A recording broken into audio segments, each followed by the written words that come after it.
MLA candidate की हैं और क्या मैसेज देना चाहेंगे चामराजपेट के लोगों के लिए, पब्लिक के लिए?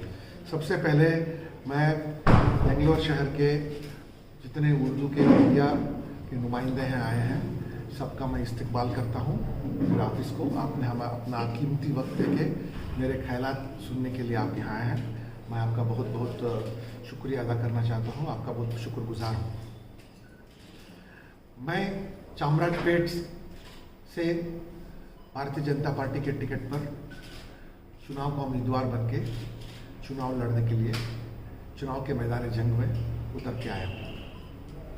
आप सबको मालूम है कि पिछले 30 साल से ये भारतीय जनता पार्टी इस क्षेत्र में अपना कोई भी नुमाइंदा खड़ा नहीं कर पाया, और ख़ास करके पिछले 18.5 साल से एक ही नुमाइंदा जो कांग्रेस के हैं, पहले जेडीएस में हुआ करते थे, अब कांग्रेस में आ गए हैं, उनकी ही हुकूमत चल रही है। और 3 चुनाव जीत के आए हैं, 4 चुनाव जीत के आए हैं, और 5वें चुनाव के लिए वो आगे बढ़ रहे हैं। मेरे सामने मेरी पार्टी ने एक बहुत बड़ी चुनौती दी है कि मुझे चामराजपेट से खड़े होने के लिए। मैं यहाँ आकर किसी को हराने नहीं आया हूँ, किसी को जलील करने नहीं आया हूँ, किसी को मिटाने नहीं आया हूँ। हालांकि मैं लोगों का यहाँ दिल जीतने आया हूँ, चाहे वो मुसलमान हो या हिंदू हो।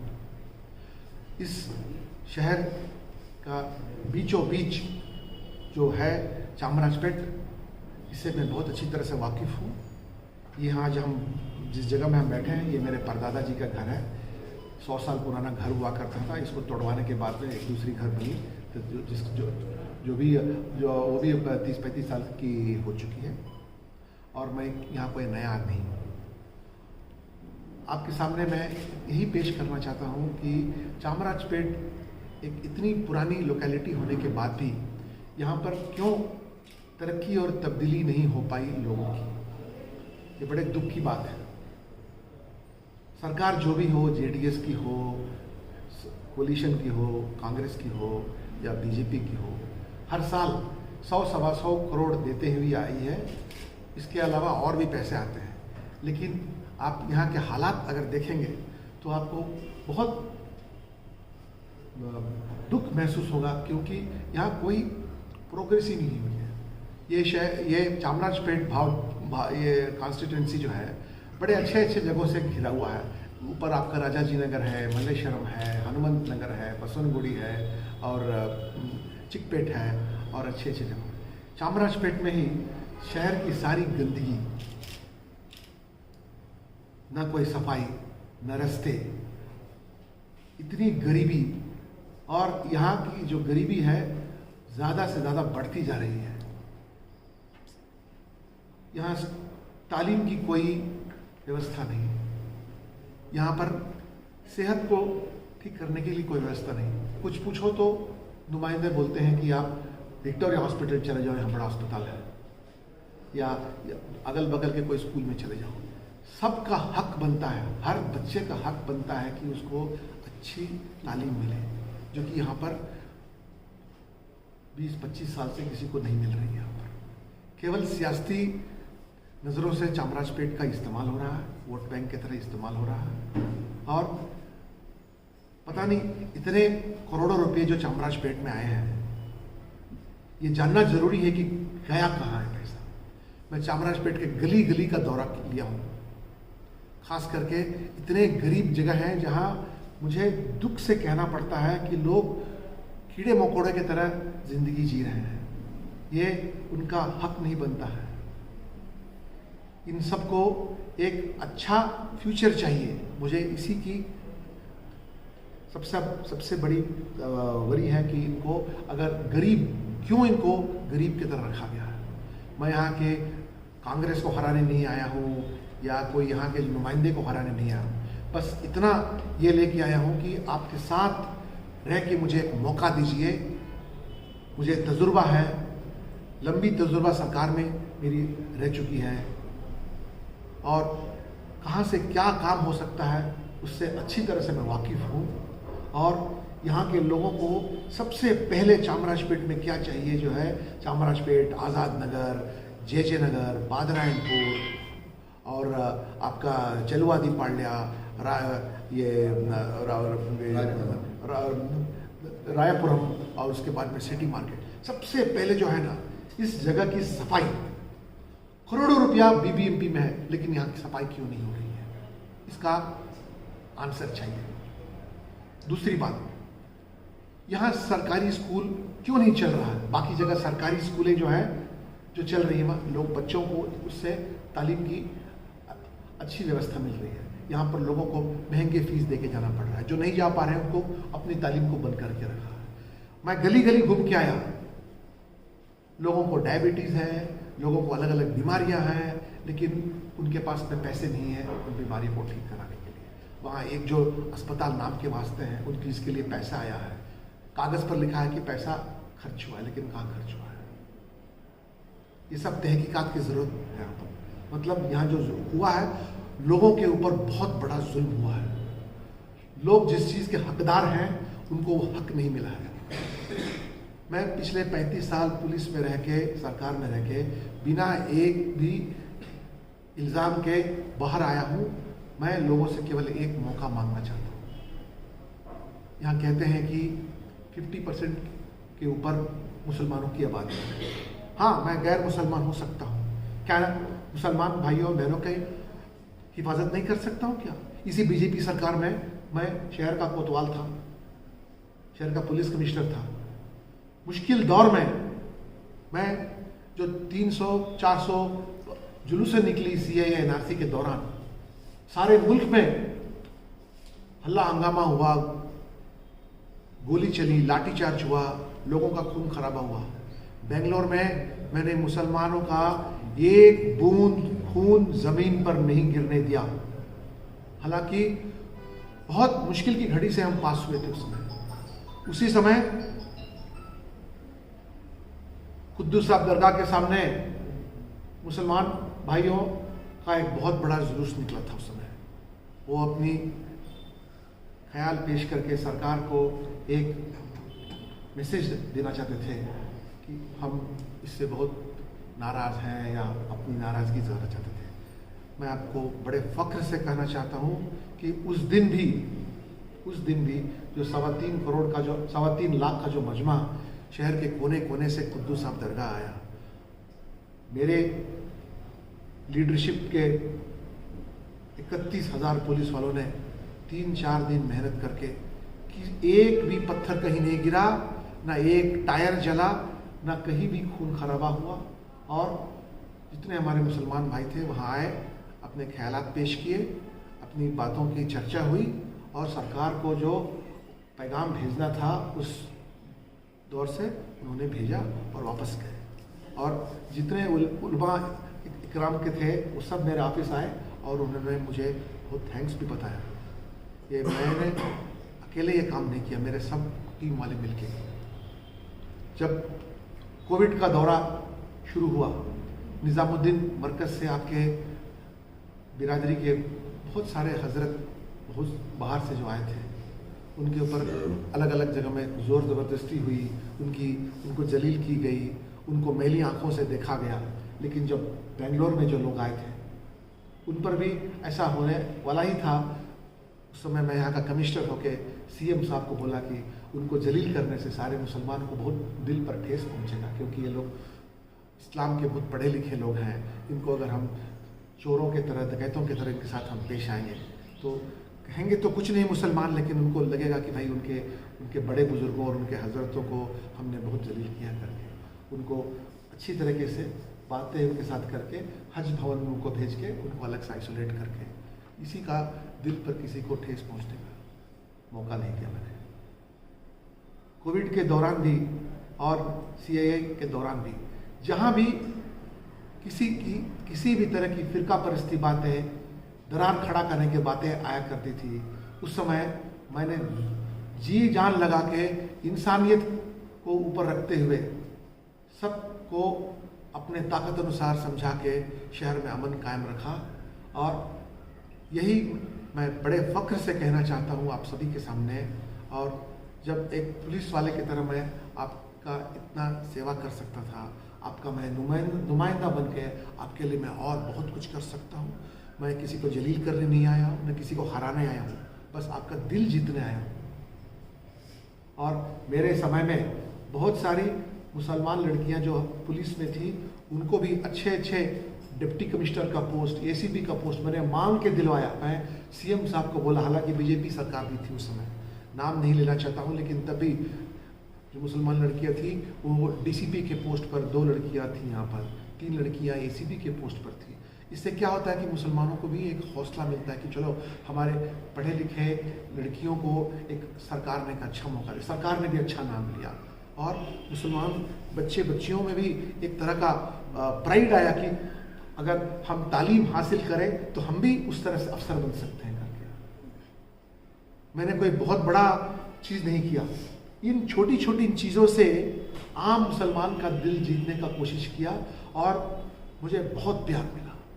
जब भी मैं कहीं हुसैन डे का सेलिब्रेशन हो, वहाँ जाके सभी को यही बोला करता था कि मेरे दरवाजे हमेशा खुले हुए हैं, आप बिना सिफारिश के मेरे साथ आके मिल सकते हैं। बहुत से लोग आए मुझसे मिलने के लिए। अपनी छोटी मार्केट के जामिया मस्जिद में, जामिया मस्जिद में एक बार नहीं मैं बहुत बार गया, और जामिया मस्जिद के जो वो हजरत हैं मौलाना मकसूद इमरान साहब से हमारी बहुत गुफ्तगू हुआ करती थी। गुफ्तगू इसलिए होती थी कि किस तरह से आम गरीब मुसलमान की ज़िंदगी में कोई तकलीफ ना है, कोई तकलीफ ना है, और हुकूमत की तरफ से मैं क्या कर सकता हूँ और वो अपने तरफ से क्या कर रही है। इससे हम दोनों के बीच में अच्छी दोस्ती हुई, और इस दोस्ती के कारण जो है बहुत से छोटे मोटे प्रॉब्लम जो बड़ा होकर भड़क सकते थे वो नहीं हो पाया। आज सबसे अहम बात यही है, मैं आपके सामने बड़े हिम्मत से कहना चाहता हूँ कि बुरा मत मानिए, लेकिन हमारे मुसलमान भाई और भाई बहनों को इतना जज्बाती नहीं होनी चाहिए कि हुकूमत हमसे मोहब्बत कर रही है या हुकूमत हमसे नफरत कर रही है। हुकूमत को किसी से नफरत भी नहीं है, किसी से मोहब्बत भी नहीं है, बस हुकूमत को अपना चलाना है। आप अगर हुकूमत से दूर होते चले जाएंगे, हुकूमत में और आपके बीच में दरार बनते जाएगा, और ये जितना दूर जाएंगे वो दरार बढ़ते जाएगा, और अगर आप बहुत दूर चले गए, वहाँ से आप चीखेंगे, चिल्लाएंगे, रोएंगे भी तो हुकूमत को सुनाई भी नहीं देगा। इसलिए मेरी विनती आपसे यही है कि आप हुकूमत के पास रहें। हुकूमत आपका काम नहीं भी करे, आपके आदमी, आपके लोग सब जगह रहनी चाहिए। किसी के साथ में नफरत रखने की ज़रूरत नहीं है, ना मोहब्बत करने की ज़रूरत है। मैं यही चीज़ सबको बोलते रहता हूँ कि हम लोगों को साथ रहना बहुत ज़रूरी है। येडियुरप्पा साहब भी बोला करते थे कि नावेला वन तट्टेली ऊटा मारो मक्कड़ू अंट मंत्रागी। जब भी आपको मुश्किल की घड़ियाँ का सामना करना पड़ा, जब हिलाल का मसला हो या मसाजिद का माइक का मामला हो या अलग अलग मामला हो, आपने महसूस किया होगा कि मुसलमान जो है अकेले अपना जंग लड़ा, आपके माइनॉरिटी के भी कोई साथ में नहीं है। इस चीज़ में मैंने बहुत से आपके हजरत और जो सीनियर्स हैं उलेमा इकराम को भी मैंने रिक्वेस्ट किया कि आप लोग सबके साथ दोस्ती बना के रखिए। एक फूल का गुलदस्ता, एक फल की टोकरी स्वामी जी वगैरह को आप भेजेंगे, वो आपके साथ में अच्छे रिश्ते रखेंगे। वो आप उनको मस्जिद के अंदर आप बुलाइए, वो आपको अपनी मठ मंदिर में बुलाएंगे। हमारा इबादत करने के तरीके अलग हो सकते हैं, लेकिन मालिक तो एक ही है सबका। अब ऐसी घड़ी पर हम पहुँचे हैं कि हम लोगों को साथ रहना है। पोलराइज करके एक दूसरे के ऊपर में इल्ज़ाम लगाते रहेंगे तो ये कितना दिन ये मसला चलते रहेगा। ये आगे आगे बढ़ते रहने से इसको रोकना है। मैं यही आप लोगों से गुजारिश करना चाहता हूँ कि मुझे आप इस्तेमाल कीजिए एक ब्रिज की तरह। मैं आपके बहुत करीब आ चुका हूँ, आपके दिल के करीब आ चुका हूँ एज पुलिस अफसर, और भी करीब आना चाहता हूँ, ताकि आपकी ज़िंदगी में मेरे तजुर्बे से कोई फ़ायदा आपको हो तो बहुत बढ़िया है। इधर गवर्नमेंट ऑफ इंडिया हो या स्टेट गवर्नमेंट हो या लोकल गवर्नमेंट हो, मेरी पहुंच सब जगह है, सबसे मेरी अच्छी पहचान है। मेरे अच्छी तरह से मेरी इस्तेमाल कीजिए आप। मैं आपकी ज़ुबान भी बोल सकता हूँ, आपको समझ सकता हूँ, और जहाँ तक हो सके आप लोग सबके साथ में रह के आपके साथ में नज़दीकियाँ बनाना चाहता हूँ। मैं आपसे यही विनती कर रहा हूँ कि कोई एक पार्टी लेके मैं इस पार्टी से हमारी नफ़रत है, इस पार्टी से हमारी मोहब्बत है, ये पार्टी हमारे साथ है, ये हमारे साथ नहीं है करके ये ना बनाए। आपके सामने खड़े हुए नुमाइंदे का कैरेक्टर देखें, एजुकेशन क्वालिफिकेशन देखें, पिछले की हिस्ट्री देखें।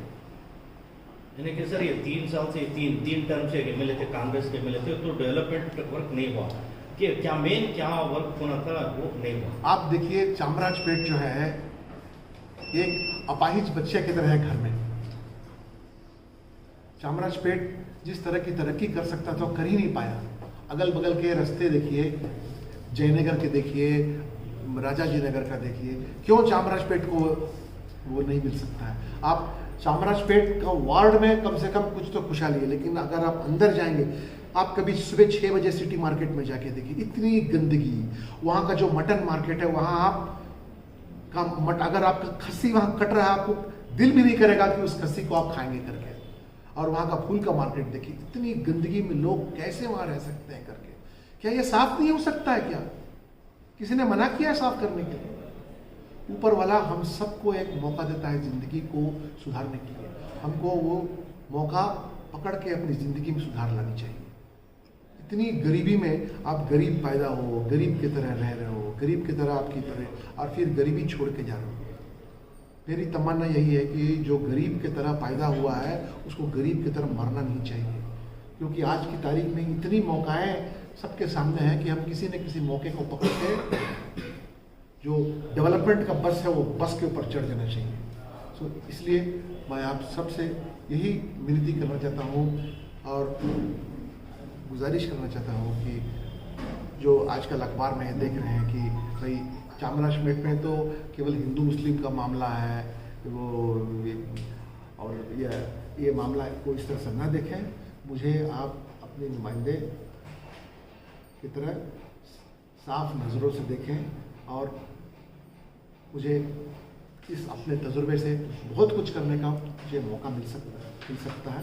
तो आपसे यही कहना चाहता हूँ कि दूरियां को कम करके नज़दीकियां बनाएं और आने वाली पुश्ती के लिए बच्चों के वास्ते तालीम, सेहत और नौकरी के मौके हम बनाएं, और इन सब से हम ये करने के लिए आपके सामने मैं ये पेश करने के लिए। ठीक है सर, आप तो एक अच्छे उम्मीदवार हैं, आपकी छवि बहुत अच्छी है और आपकी कदर जो है मुसलमान भी करते हैं, लेकिन यहाँ के जो एमएलए हैं वो स्टेट के एक बड़े लीडरों में शामिल शुमार किया जाता है, और वो हिंदू मुसलमान सबको जो है एक साथ लेकर इस वक्त जो है चामराजपेट में तीसरी मरतबा या चौथी मरतबा वो जीत हासिल करने जा रहे हैं।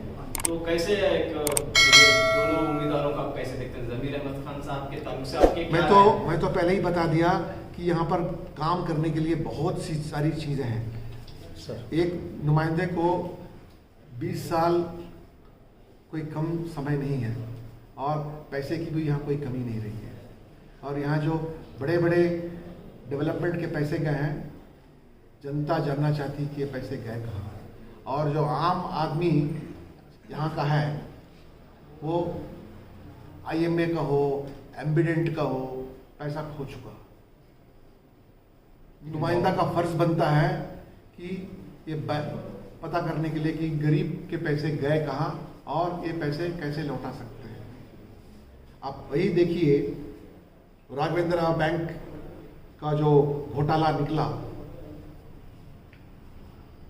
वहां पर नुमाइंदे ने इतना प्रेशर डाला कि जितना पैसा गया था उससे ज़्यादा पैसा रिकवर हो गया है। लेकिन दुख की बात यहाँ है कि जो पैसा गया सो गया, गरीब जाएगा कहाँ।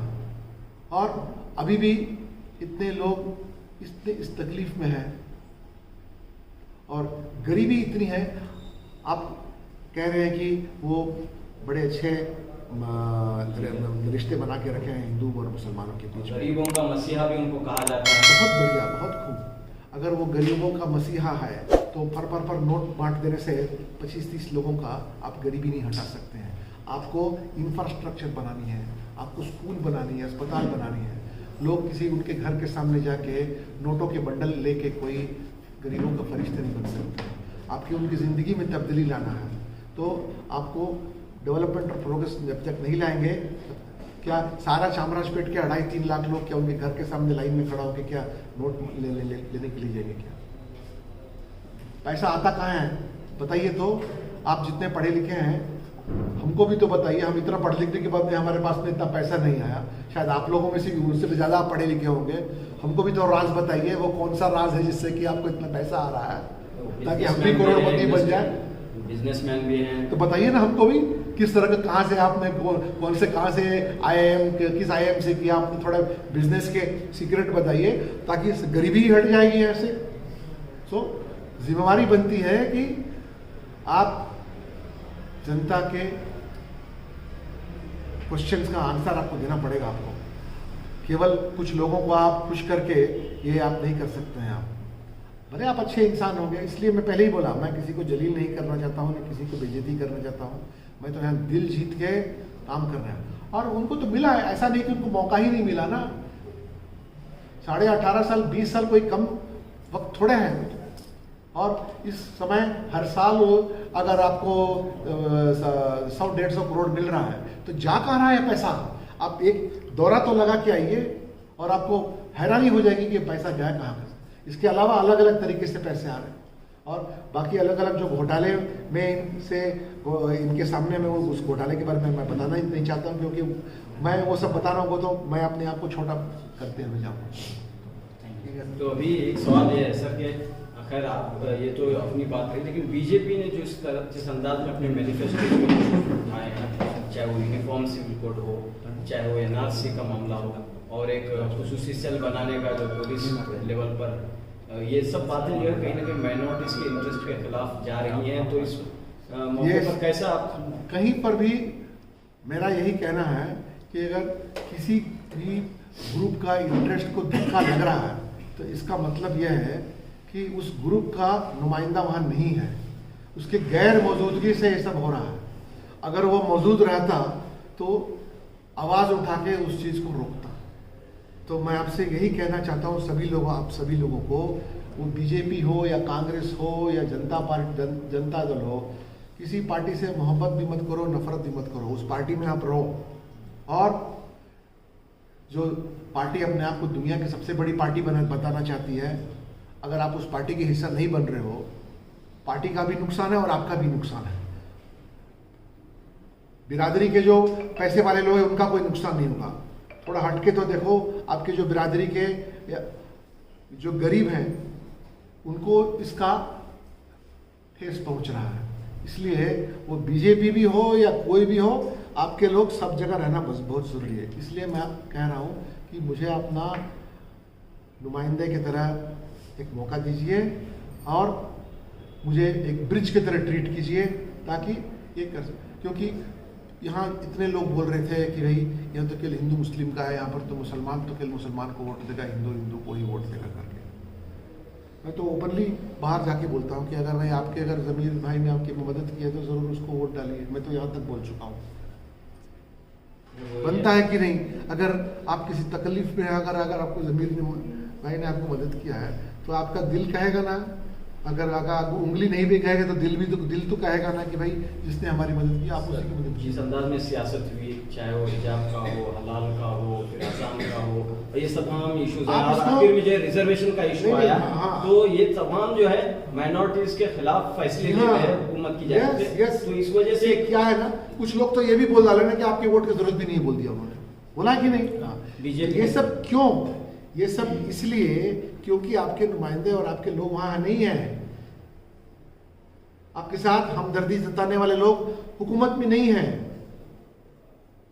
हम जैसे लोग जो कि आपको अच्छी तरह से पहचान सकते हैं, आपके साथ रहे हैं, आपकी तकलीफ को पहचाने हैं, एक सिलसिला यहाँ से शुरू करते हैं। और भारतीय जनता पार्टी को भी इसका एहसास हो रहा है कि अगर हम अपने आप को दुनिया का सबसे बड़ा पार्टी बनाना चाहते हैं तो हमारे मुल्क के अंदर ही में इतने करोड़ मुसलमान हैं, उनके लोगों को भी साथ में रखना है।